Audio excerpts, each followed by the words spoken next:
The Alabama Farmers Federation and the Alabama Farmers Cooperative proudly present Simply Southern with your hosts Jim Allen and Mary Johnson. Good morning and welcome to Simply Southern. I'm Mary Johnson. And I'm Jim Allen. The importance of working as a team is paramount in most organizations. On this week's show, Samantha Carpenter takes us to a camp where participants go to great heights to strengthen the bonds between them. Florida is generally considered the primary source for citrus, but some farmers in South Alabama are trying to put our state on the map for a particular variety of orange, and it has some qualities that many of us would prefer over its better-known cousins. Plus, almost everybody loves pizza. Today, Sidney Phelps of Bonnie Plants will show you how to make the sauce using items out of your backyard garden. To get us started though, we're headed back in time more than a century to when much of Alabama's economy came from underground.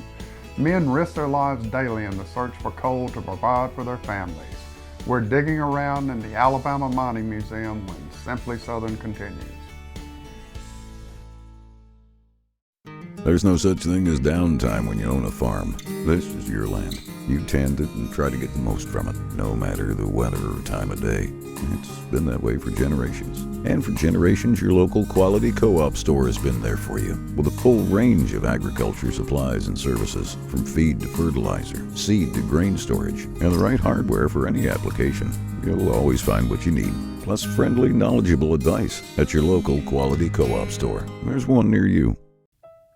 The blessing of Alabama agriculture is more than 3 meals a day. It means independence from foreign nations, freedom to pursue other jobs and activities, conservation of natural resources, and preservation of family values. For 93 years, the Alabama Farmers Federation has brought together the men and women whose work fills our plates and fuels the American dream.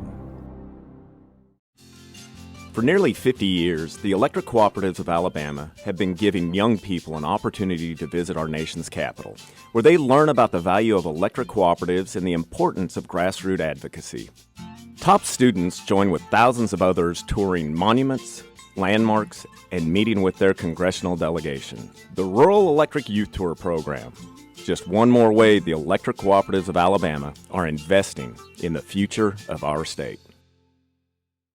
When AJ was born with a heart defect, we practically lived at the hospital. We weren't prepared for that. My Alpha customers, my Alpha family made sure we had everything we needed. Now I'm even more motivated to help take care of them.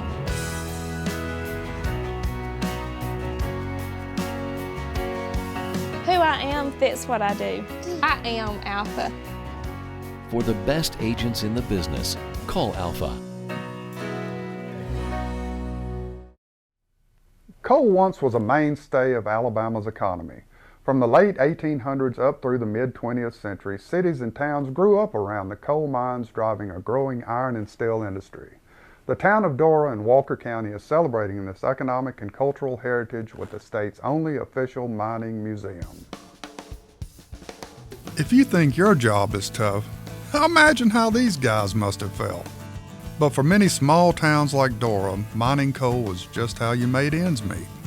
There were a lot of, underground mines at one time, and then of course, then we had the surface mining too here. We don't have that much of it anymore, but that's the way people made their living. Most people in this area, in Dora, they were miners. In 1962, citizens interested in preserving this integral part of their town's history restored an abandoned school gymnasium to serve as home to the Alabama Mining Museum. A look back into how life once was for many here in the state. We tried to set the museum up as the life of a miner, the way they live, the tools they had to use in the mines, and just their life in general, how they lived every day. Their families, how their families lived. Exhibits at the museum introduce visitors to the world of a mining community, the tools that they took hundreds of feet underground, the lights that lit their way, and images of life outside of the mine reflect a time very different from today. I have so many to come and with my generation that will say, my dad left before daylight, and it was dark, and we never saw him until he came in after dark. And then, of course, after working in the mines all day long, it was dirty. We have the whistle that is in the museum that was on the mines, and when it blew of a morning, they knew it was time to go to work. At night, it's time to go home. But if it was during the day, then the families would know that there had been an accident, and they would know to go to the mines. We have the display of the commissary. That was their store where they bought everything. The miners were paid with clacker, and so they had to use it, and each mine had their own identification. They could not use that clacker except at their own commissary with their mines. Now, if they carried that clacker back and had to have money, greenback money, they would only give them 75%. Alabama's coal mines are largely dormant today, but for new generations, the museum offers a fascinating record of an important era in our state's history. But it also demonstrates the values that drove an often hard way of living. When the story is told in here, you can see that the miners worked really hard. They didn't have a lot of time for family life, but you can tell that they worked so hard to just make sure that their families had food on the table. And I hope that this generation goes on, that they can remember how hard it was, but yet they moved on, and they made sure that their families were warm and fed and loved. The museum also has some new displays, including fossilized coal and a display of memorabilia from the career of Dora native Ivy Paul Andrews, who rose from a pitcher of a mining team to a member of the New York Yankees during the early 30s. You might recognize the name of his roommate at the time, Babe Ruth. It's a big hitter to have for a roommate. And for a lot of those mining families, mining was what they did all the time, so they really needed a break, and that's what baseball gave them. Yeah, those guys were stuck underground 6 days out of the week, so they needed something to do. Yeah, that's a lot of hard work. There's a thin line between being a leader and a follower. And as many young people are finding, that line is often strung between two trees high off the ground. Up next on Simply Southern, we'll tag along with some young people preparing to climb the ladder of success. Alabama soybean farmers help fuel the state's economy. Soybeans are used to make clean, renewable biodiesel and are a key ingredient in feed for poultry, catfish, and livestock. Soybeans are used in dozens of products we use every day. But best of all, soybean farmers generate $258 million and more than 4,000 jobs for Alabama's economy, all while helping conserve our natural resources. Explore the power of soy.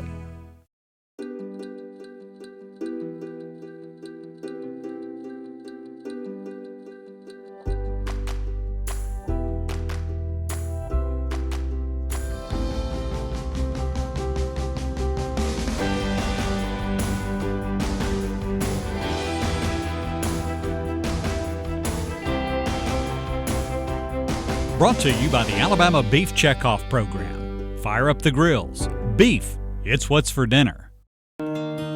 Support healthy food from local farmers by purchasing a Farming Feeds Alabama license plate. The tag funds education and promotion efforts, including Ag in the Classroom, agricultural scholarships, and youth programs. Get your Ag tag today. It's been said, without hard work, nothing grows but weeds. This is certainly true in agriculture. At the Alabama Farmers Federation, we know success is not born of fancy words, grand ideas, or good intentions. It's a result of wise planning, bold leadership, dedicated work, and blessings from above.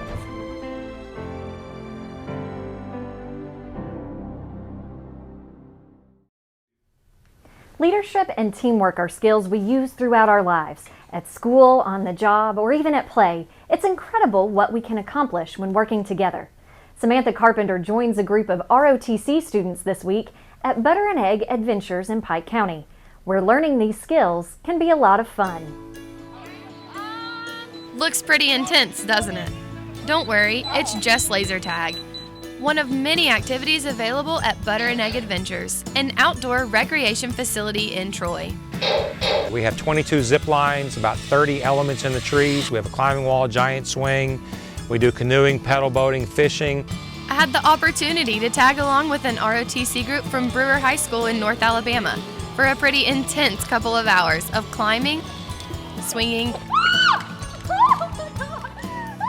and speeding by zipline over the 40-acre grounds. I honestly enjoyed piloting the canoe around and messing with my friends and helping everyone get towed around. It was quite fun. The students here have a great time, but they also learn about leadership, courage, and teamwork. The purpose of our field trips are to help our cadets learn teamwork, leadership traits, and working together. Coming up here to Camp Butter and Egg, it offers them an opportunity to conquer their fears with the high ropes and a number of other things that they have to offer here. Through team-building exercises like the whale boat, seen here, students are challenged to plan and find solutions to problems requiring them to work together. One or more of us were supposed to devise a plan to make sure that we could balance the whale boat and last a certain amount of time without touching the ground. We eventually succeeded. It was a bit rough at first, but we got it. We hope with groups like this that it's about team building, about working with each other, having the ability to understand what somebody else might be saying, or working together in a team to solve a problem. This is definitely hands-on, and a lot of the things that we talk about in the classroom, it's applicable out here. So they get to know about it, the technical part, and then when they come out here, that's the tactical part where they actually put it to work. And that way they can see the end product of what they learned in the classroom. So it's by example. And of course, it's a great way to get a pretty good workout. They want to keep on asking about coming back and do laser tag tomorrow again. It's a great activity. You know, a lot of kids today, they don't get out and do a lot of exercise, but when they play laser tag here, they do a lot of running around. They don't know if they're really getting exercise, but they are, and they don't see it that way. But the zip lines are fun. They have a lot of good fun on the outdoor activities things. Butter and Egg Adventures caters to a variety of groups, from scouts and schools to corporate exercises. This was a repeat trip for many of the cadets at Brewer High, and in many ways, a high point of their school year. Personally, having to climb the distance of 2 power poles up into the air was very terrifying for me. I basically got pushed off, and that ever since I felt what it felt like to have that fear, I was able to learn what it was and how to control it. I tell you what, the staff here at Butter and Egg is outstanding. I mean, they work with us on every level. The facilities is just great. The food is excellent, and that's just a few of the reasons we come back. But the opportunity that they provide our young people, you just can't touch it. I mean, you can't touch it, so we really appreciate that. For Simply Southern, I'm Samantha Carpenter.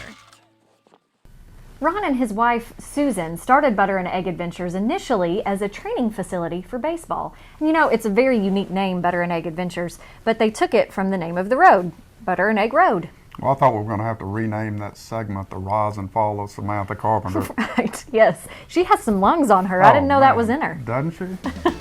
Alabama farmers grow a lot of different crops, but you may not realize that one of them is a type of orange. When Simply Southern continues, we'll find out why growers believe you'll never want another navel after you try the satsuma.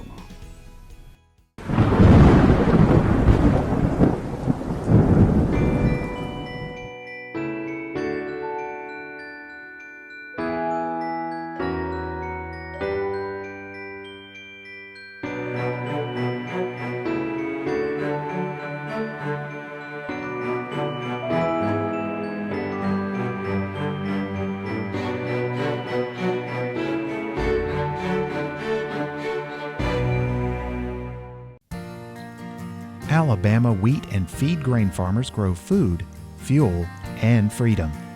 Their harvest helps feed Alabama's multi-million-dollar livestock, catfish, and poultry industries while reducing America's dependence on foreign countries for energy and food. By combining their strength with farmers of other commodities, feed grain growers are fueling the economic growth of Alabama communities. Today's farming operation is more complex than ever before, with precision agriculture becoming an integral piece to farm management. AccuField provides precision agriculture technologies and site-specific management capabilities in a simplified and interactive format, helping you put all the pieces of the farming puzzle together. For more information, visit us at www.accufield.com. Alabama soybean farmers help fuel the state's economy. Soybeans are used to make clean, renewable biodiesel and are a key ingredient in feed for poultry, catfish, and livestock. Soybeans are used in dozens of products we use every day. But best of all, soybean farmers generate $258 million and more than 4,000 jobs for Alabama's economy, all while helping conserve our natural resources. Explore the power of soy. When the first chill of fall touches the humid Alabama coast, anticipation for the coming holiday season fills the air. As thoughts turn to family, shopping, and Christmas cheer, Sessions Farm in Mobile County prepares for a special harvest that only rolls around this time of year. Southerners have probably heard the word satsuma before. Towns in Florida, Louisiana, and Alabama bear the name. If you've visited some of the roadside markets in South Alabama, you have probably been introduced to the beloved citrus fruit that inspired it. To me, it's the best citrus there is, but they're real easy to peel. They don't have any seeds. It's just real easy for kids and all to eat too. They have a very good flavor.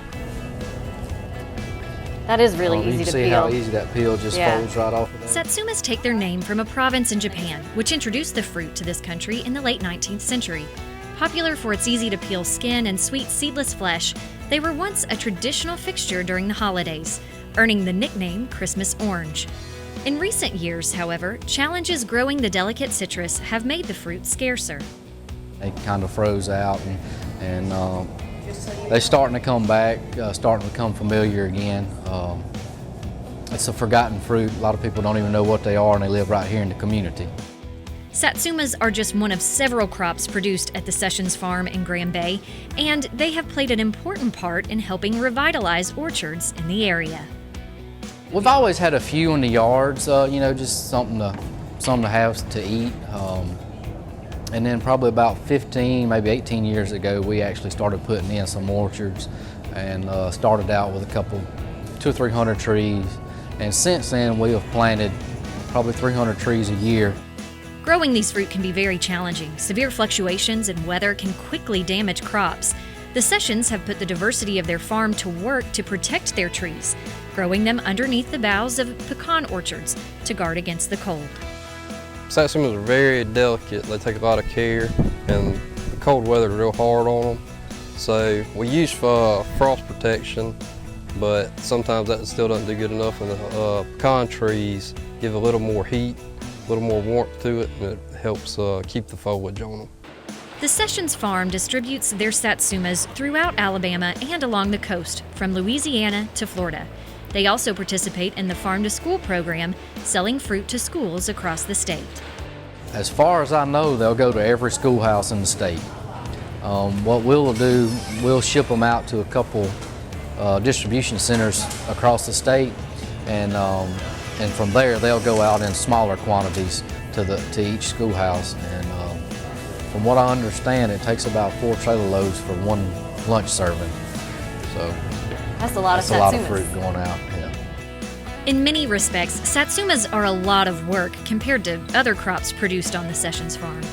But as more people become familiar with these cool weather treats, traffic at the Sessions markets picks up when the holidays roll around. Whenever you're picking them, it's a little bit cooler anyway, so not like some of the summer crops where it's 100 degrees. But they're a fun crop to grow. They're a lot of maintenance. We take a lot of time in keeping our orchards up throughout the summer, mowing grass and that kind of stuff. But when you have a good crop, it makes it all worth it. Look for satsumas in your stores and farmers markets from late October through early January. And an interesting fact about these citrus fruits, the skin is actually high in oil, so it's popular in a lot of Asian dishes to cook with the skin.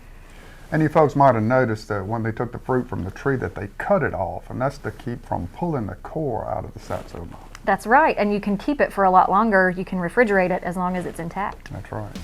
When we return, Sidney Phelps is cooking up something good again this week. He's using items from the backyard garden to prepare a marinara sauce that you can use on a homemade pizza or other Italian foods.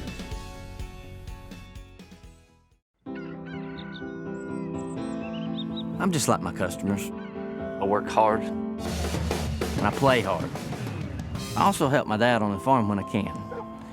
That's the great thing about Alpha. We work hard for our customers. It's more than price. It's personal attention and great claim service. Hey, bud.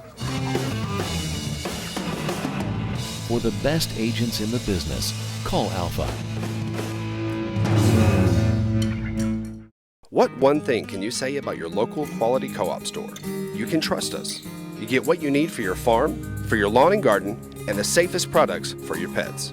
We're locally owned and operated, and you can trust that we care about our community and the people in it. So if you're a raised bed gardener, a rose gardener, or if you farm hundreds of acres, the Quality Co-op Store has exactly what you need to get the job done. All this plus friendly, knowledgeable advice. Your Quality Co-op Store.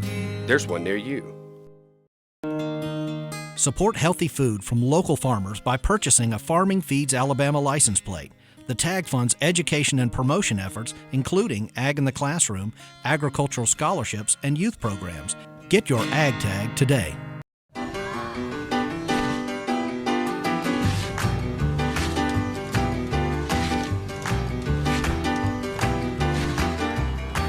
Seriously? Have some respect. Pick it up, man. Did you just litter? Take pride in your school. Pick it up, man. Clean it up, dude. Besides keeping your campus clean, adopt a mile with roadside cleanup. Attend the next Coastal Cleanup Day or pitch in on the annual Spring Cleanup campaign. Make a difference by picking up litter and... Don't drop it on Alabama! We believe a plant should be more than a plant. This one is. It's all you need for your garden to succeed. Because it's a Bonnie plant. It represents hundreds of varieties of Bonnie's quality veggies and herbs. But more, it's from generations of Bonnie people who are passionate about sharing their love of gardening with you. Look for this little Bonnie plant and a whole family of plants like it in your garden center. Bonnie Plants, so you'll know how to grow.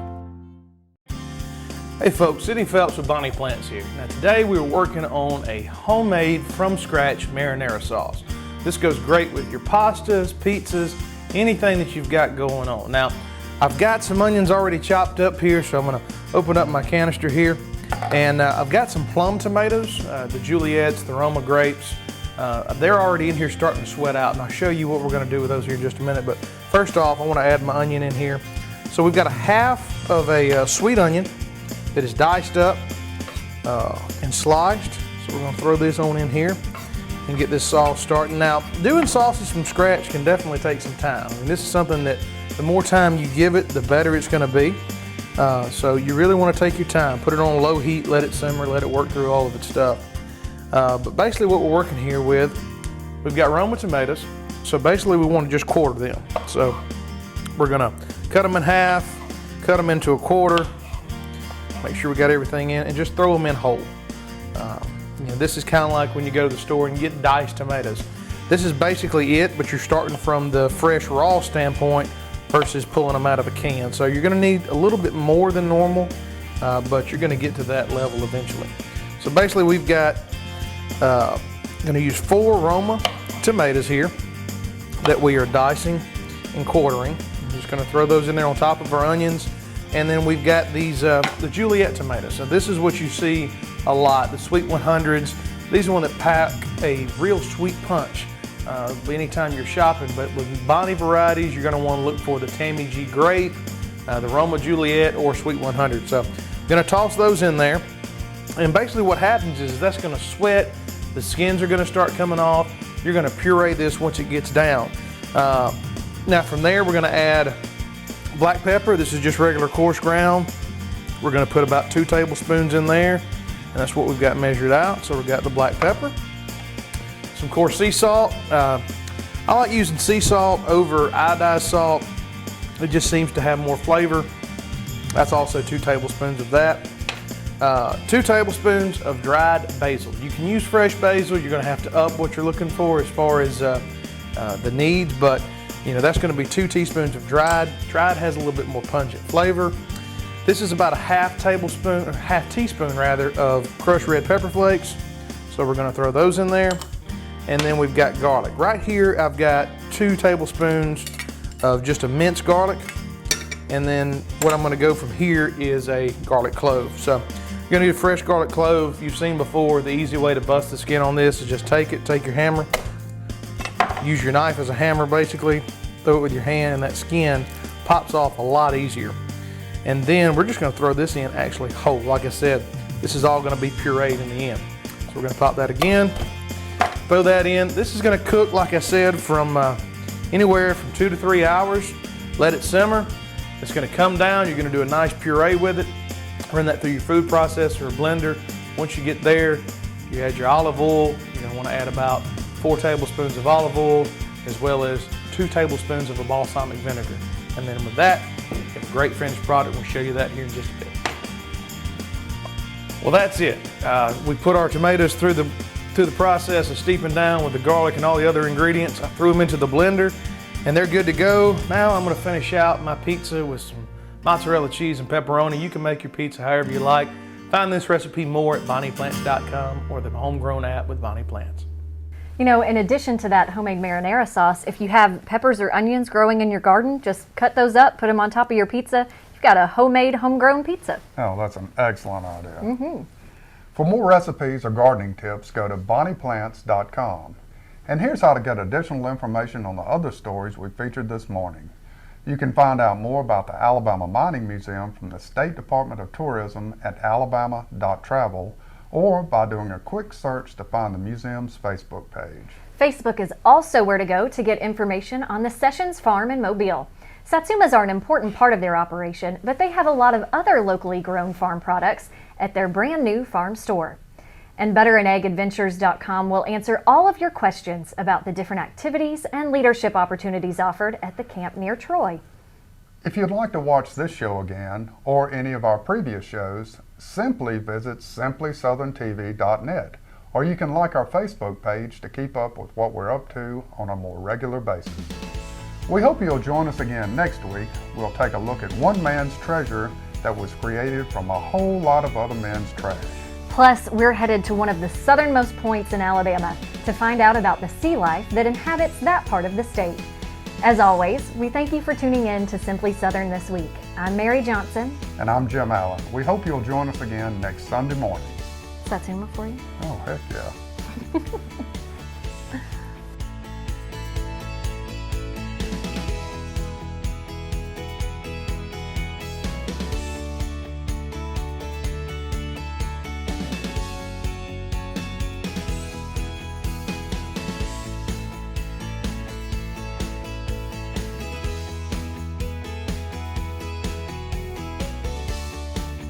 Simply Southern is a production of the Alabama Farmers Cooperative and the Alabama Farmers Federation.